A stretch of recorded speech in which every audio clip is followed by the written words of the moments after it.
Barcelone est en train de construire l'un des projets les plus solides de toute son histoire. Aujourd'hui, nous continuons d'explorer ce qui se passe réellement au sein de l'équipe première et quelles décisions Hansi Flick a déjà prises. Même avec seulement quelques recrues, le Barça pourrait avoir un tout autre visage la saison prochaine. Nous pourrions assister à une nouvelle version de l'équipe. De plus, Barcelone travaille déjà sur un transfert retentissant pour l'été prochain. Un transfert qui pourrait bouleverser le paysage du football mondial. Regardez cette vidéo jusqu'à la fin et vous saurez tout. Laporta est sur le point de surprendre le monde une fois de plus. Commençons. Mais avant de commencer, comme toujours, je vous demande gentiment de soutenir cette vidéo avec un like. Cela aide vraiment à promouvoir cette chaîne et chaque like montre à moi et à l'équipe que vous appréciez notre travail.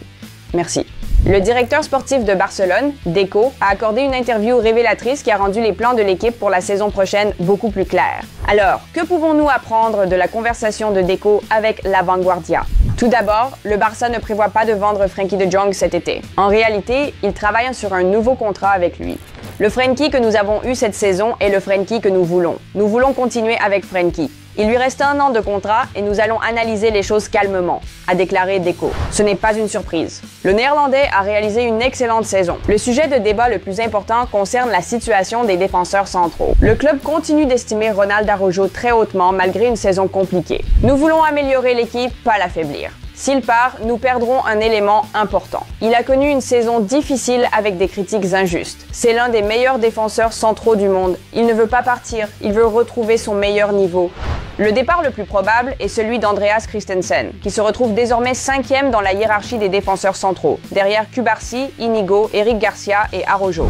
L'un doit partir en raison d'un excès de joueurs, a expliqué Deco. Mais comme il l'a ajouté, comme le dit Hansi, la décision fait partie du travail. Il y a aussi de la clarté au poste de gardien de but. Le Barça a déjà recruté le très attendu Juan Garcia. Au fait, nous avons réalisé une vidéo sur son histoire. N'oubliez pas d'aller la voir après. Wojciech Szczesny va signer un nouveau contrat et restera avec nous la saison prochaine, a confirmé Deco. En ce qui concerne Marc-André Ter Stegen, Deco a eu un message direct. Je n'ai pas besoin de parler avec Ter Stegen. Mon travail est de constituer le meilleur effectif possible pour l'entraîneur, pas de décider qui joue. Aucun contrat ne garantit une place de titulaire à qui que ce soit. C'est le rôle de l'entraîneur. Deco a également confirmé le probable départ d'Ansu Fati. Avec son âge et sa carrière, Ansu Fati ne peut pas rester sans jouer. S'il part, ce sera en prêt. Il n'a que 23 ans, mais on parle de lui comme s'il en avait 30. Il a encore beaucoup à apprendre et à progresser. Les discussions avec Monaco sont à un stade avancé et un prêt d'une saison devrait être confirmé bientôt. Bien que Deco ne soit pas entré dans les détails concernant Pau Victor, Pablo Torre ou Gérard Martin, nous savons tous que certains départs sont déjà en préparation. Ce n'est qu'une question de temps. Une citation clé de l'interview de Deco a retenu l'attention. Nous devons renforcer l'aile gauche. Nous n'avons que Lamine et Rafinha comme ailiers parce que Ferran joue de plus en plus en pointe. Quand Yamal ou Rafinha ne jouent pas, le niveau de l'équipe baisse. Et c'est absolument vrai. Flick et Deco ont déjà fait leur devoir sur la saison dernière. Le premier problème majeur à régler concernait la situation des gardiens de but. Après tout, il est extrêmement difficile de prédire à quel point Marc-André Ter Stegen sera stable après sa blessure au ligament croisé antérieur. Ses performances contre Valladolid et Villarreal étaient visiblement hésitantes et incertaines. Laisser passer une opportunité de marquage comme Juan Garcia pour seulement 25 millions d'euros aurait été une énorme erreur. Désormais, la décision revient à Hansi Flick. Si Flick dit clairement à Ter Stegen qu'il est désormais le 3e gardien, l'international allemand partira presque à coup sûr, surtout avec la Coupe du Monde qui arrive la saison prochaine. Et avec plusieurs offres déjà sur la table, Marc-André aura de nombreuses options parmi lesquelles choisir. Malgré tout, un duo de gardiens composé de Juan Garcia et Wojciech Szczesny semble incroyablement solide. Le deuxième problème majeur concerne le côté gauche de la défense. La blessure d'Alejandro Balde en fin de saison a durement touché l'équipe. Gérard Martin a tout donné, mais la baisse de qualité sur ce flanc était clairement perceptible. C'est pourquoi un mouvement sur le marché des transferts est également probable à ce poste. Le latéral gauche du Bayer Leverkusen et ancien de la Masia, Alex Grimaldo, dispose d'une clause libératoire de 15 millions d'euros, un prix très raisonnable pour un arrière expérimenté et de grande qualité qui fêtera ses 30 ans cette année. Et enfin, le poste d'ailier gauche. Comme l'a souligné Deco et Hansi Flick est d'accord, il s'agit d'un secteur clé à renforcer. Le renforcer permettrait à l'équipe d'éviter des baisses de performance en cas de blessure de Rafinha ou Lamine Yamal. Actuellement, ces deux joueurs sont pratiquement les seuls ailiers de haut niveau dans l'effectif puisque Ferran Torres s'est totalement reconverti en avant-centre et concurrence désormais Robert Lewandowski pour le poste de numéro 9. Place à Nico Williams. Deco a confirmé « Problème potentiel est d'ordre financier, principalement en raison du fair play financier de la Liga et des règles d'enregistrement des joueurs. Mais ce transfert est crucial pour maintenir des performances de haut niveau tout au long d'une longue saison et éviter d'épuiser Yamal et Rafinha. » L'arrivée de Nico soulèverait des questions concernant la rotation offensive. Encore une fois, ce sera à Flick de décider. Permettez-moi de résumer brièvement la situation actuelle des attaquants du Barça. Pablo Torre et Pau Victor sont définitivement sur le départ. La seule question qui subsiste concerne les modalités selon lesquelles les accords avec d'autres clubs seront finalisés. Gavi participera à une pré-saison complète sous les ordres de Hansi Flick et on peut s'attendre à voir sa meilleure version lors de la prochaine campagne. Puisque Pablo peut couvrir tous les postes au milieu de terrain et même évoluer en faux ailier gauche, il n'est absolument pas question de le vendre. Le prochain joueur souvent cité dans les rumeurs de transfert est Dani Olmo. C'est un joueur d'une qualité exceptionnelle, mais il a un gros point faible, des blessures récurrentes. La saison dernière, il n'a disputé que 39 matchs. À titre de comparaison, son remplaçant, Fermín López, qui est lui aussi évoqué comme une possible victime de l'arrivée de Nico Williams, a joué 46 rencontres. Il ne devrait même pas envisager de vendre Fermín López. Nous savons tous que Dani Olmo joue 2 matchs puis en manque 7 à cause de blessures. Fermin est très important pour cette équipe. Il aura beaucoup de temps de jeu la saison prochaine.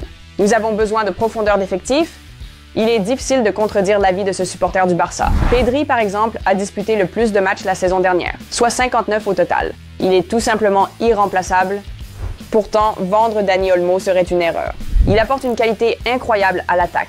D'après les derniers rapports des médias, Olmo pourrait en réalité devenir la réponse du Barça à la formule gagnante du PSG. Puisque Lewandowski n'est plus capable d'assurer le pressing nécessaire, Hansi Flick prévoit d'utiliser Rafinha dans un rôle similaire à celui d'Ousmane Dembélé, tandis que Dani Olmo pourrait parfois évoluer en faux neuf. Lamine à droite, Nico à gauche. Cette configuration semble incroyablement solide. Si le transfert de Nico Williams se concrétise, voici à quoi ressembleraient les options offensives du Barça. À l'aile droite, Lamine Yamal serait le premier choix, avec Rafinha et Nico tous deux capables de couvrir ce poste. À l'aile gauche, Nico serait l'option principale, soutenu par Rafinha, Ferran Torres, Fermín López et Gavi. Au poste de milieu offensif central, Rafinha serait le premier choix, avec Dani Olmo, Fermín, Lamine Yamal et Gavi disponibles comme alternative. En pointe, au poste de numéro 9, Dani Olmo serait l'option principale en faux neuf, avec Robert Lewandowski, Ferran Torres et même Lamine Yamal comme remplaçant potentiel. Dans l'ensemble, c'est une configuration très solide et en même temps, des rumeurs continuent de circuler concernant d'éventuels transferts de Marcus Rashford et Ivan Perisic. Il pourrait encore renforcer un effectif offensif déjà impressionnant. Ainsi, après l'arrivée de Nico Williams, le groupe offensif du Barça comprendrait Nico Williams, Lamine Yamal, Rafinha, Dani Olmo, Ferran Torres, Robert Lewandowski et Fermín López. Cela fait 7 joueurs pour 4 postes. Pas mal du tout, n'est-ce pas? Et il ne faut pas oublier qu'on s'attend aussi à ce que Hansi Flick donne sa chance en équipe première à quelques jeunes talents. Le jeune Virgil Illich, capable de jouer aussi bien à droite qu'à gauche. Ibrahima Diarra, qui est en quelque sorte un clone de Rafinha. Dani Rodriguez, un autre ailier à l'aise sur les deux côtés. Et bien sûr, Tony Fernandez, qui peut évoluer aussi bien comme ailier droit que comme milieu offensif. Ce sont encore des joueurs très jeunes et il est difficile de prédire lequel progressera le plus vite, mais je pense que l'un d'eux obtiendra la 8e place offensive dans l'effectif de Flick pour ses 4 postes clés. Et enfin, notre surprise tant attendue. Un joueur que j'aimerais voir signer à Barcelone, Julián Alvarez, a déclaré Pau Cubarsí plus tôt cet été. Eh bien, Pau sera ravi d'apprendre que Julián Alvarez est précisément le joueur que le Barça vise pour compléter son projet ambitieux. L'Argentin serait un ajout parfait à l'effectif actuel. Il peut jouer comme un numéro 9 classique, un faux 9 ou même comme milieu offensif. Il sait tout faire. Mais le transfert ne sera pas facile. L'Atlético réclamerait d'ailleurs pas moins de 100 millions d'euros. Au fait, si vous voulez avoir tout ce qui concerne le Barça à portée de clic, jetez un œil à notre application. Vous y trouverez tout, actualités, statistiques complètes, analyses approfondies et une communauté de fans passionnés où vous prendrez vraiment plaisir à passer du temps. Le lien se trouve dans les commentaires épinglés. Imaginez seulement cette équipe. Juan Garcia, Koundé, Cubarsí, Inigo, Balde, Frenkie, Pedri, Lamine Yamal, Rafinha, Nico Williams, Julián Alvarez. Le seul point d'interrogation pourrait concerner le poste de défenseur central gauche, surtout qu'Inigo Martinez aura 35 ans en mai prochain. Mais Pau Cubarsí pourrait facilement assumer cette responsabilité. Et si Ronald Araujo retrouve son meilleur niveau, il pourrait devenir le partenaire idéal. Alors, que pensez-vous de la vision de Flick et Deco? Cette équipe a un potentiel illimité et nous n'avons jamais été aussi proches de remporter la Ligue des Champions. C'est tout pour aujourd'hui. Lâchez un like si ce projet incroyable qui prend forme sous nos yeux vous enthousiasme. Partagez vos propres pronostics pour le 11 idéal du Barça cette saison et la prochaine dans les commentaires. Nous serions ravis de les lire. Et bien sûr, n'oubliez pas de vous abonner. Merci. Au revoir.